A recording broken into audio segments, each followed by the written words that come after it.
Κουζίνα αλαγκρέ και στεδάκια τυλιγμένα μέσα σε μελιτζάνα και σάλτσα φρέσιας ντομάτας. Αυτό, αγαπητές φίλες και φίλοι, θα κάνουμε σήμερα. Ένα αγαπημένο φαγητό, το οποίο το θυμάμαι από την παιδική μου ηλικία, από τον Τύρναβο. Μπαίνουμε στην κουζίνα αλαγκρέ, γράφουμε τα υλικά και μαγειρεύουμε μαζί, όπως πάντα. Ξεκινάμε.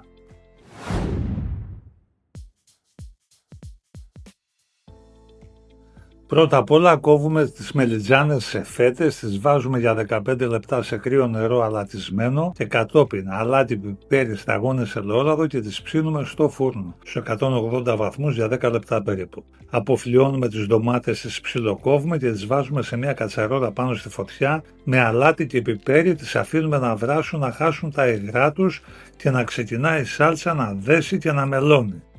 Και πιάνουμε το κιμά. Έχουμε τους κιμάδες, μοσχάρι χοιρινό αρνί, έχουμε σοτάρι το κρεμμύδι, ένα κρεμμύδι το έχουμε τσιγαρίσει στο ελαιόλαδο με μία σελίδα σκόρδο, τα αφήνουμε να κρυώσει και το προσθέτουμε στο κιμά. Ψωμί, φρυγανιά, μαϊντανό, αυγό, ρίγανη, πιπέρι, πάπρικα, κίμινο και αλάτι και ξεκινάμε να ζυμώνουμε τόσο απλά και τόσο εύκολα. Διαδικασία βεβαίως το να ζυμώσουμε, να δέσουν όλα τα υλικά μαζί με τον κιμά και να μπορέσουμε να κάνουμε ωραία κεφτεδάκια. Μικρά ή μεγάλα έχουμε ξαναπεί, δεν έχει σημασία, το σημαντικό είναι να είναι ομοιόμορφα, να έχουν το ίδιο βάρος και το ίδιο μέγεθος. Βλέπετε την εικόνα τους και ξεκινάμε. Τηγάνι στη φωτιά ελαιόλαδο και ξεκινάμε να τα περάσουμε από τη φωτιά να πάρουν ωραίο χρώμα, όχι να ψηθούν. 1 λεπτό από τη μία πλευρά και μόλις πάρουν ωραίο χρώμα τα γυρίζουμε από την άλλη και κατόπιν τα αφαιρούμε από το τηγάνι. Και θα δείτε τη διαδικασία παρακάτω τι θέλω να σας πω με αυτό. Πολύ ωραία, τα γυρίζουμε και μόλις πάρουν χρώμα και από την άλλη πλευρά τα βγάζουμε. Άψητα είναι. Αλλά αυτό θέλουμε. Τα αφαιρούμε από το τηγάνι, τα τοποθετούμε δίπλα σε μια πιατέλα και συνεχίζουμε με τα υπόλοιπα.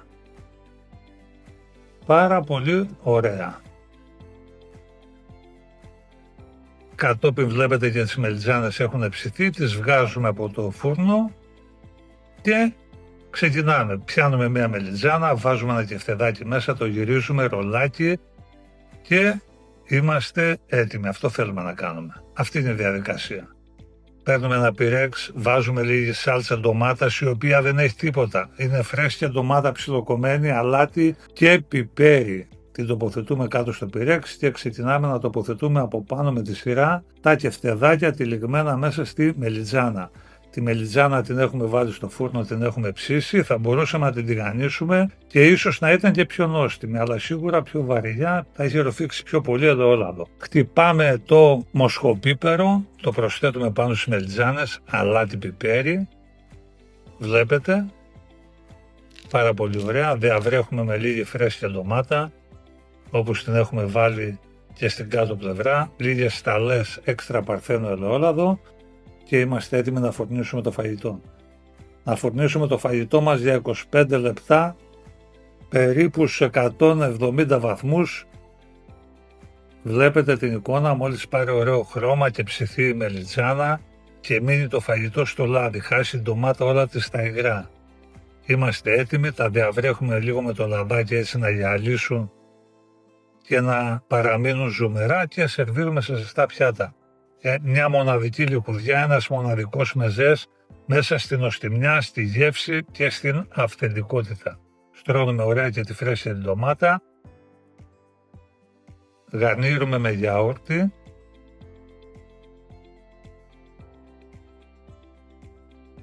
ψιλοκομμένο μαϊντανό, πάρα πολύ ωραία και λίγη λαβιά από το φαγητό, λίγο ζουμάκι με το λάδι.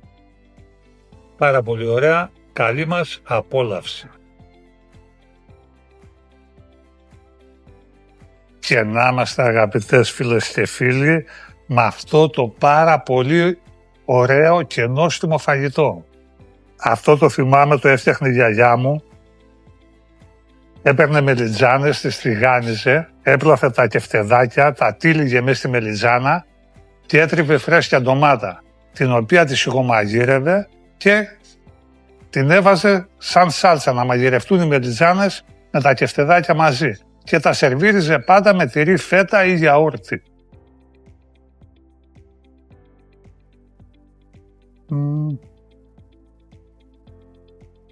Αν με έβλεπε τώρα θα ήταν περήφανη. Πάντα όταν μαγειρεύω φαγητά τα οποία τα θυμάμαι από την παιδική μου ηλικία, πάντα μου φαίνονται ότι τότε ήταν τα καλύτερα. Σήμερα όμως έχω άλλη άποψη. Νομίζω ότι είναι εισάξιο.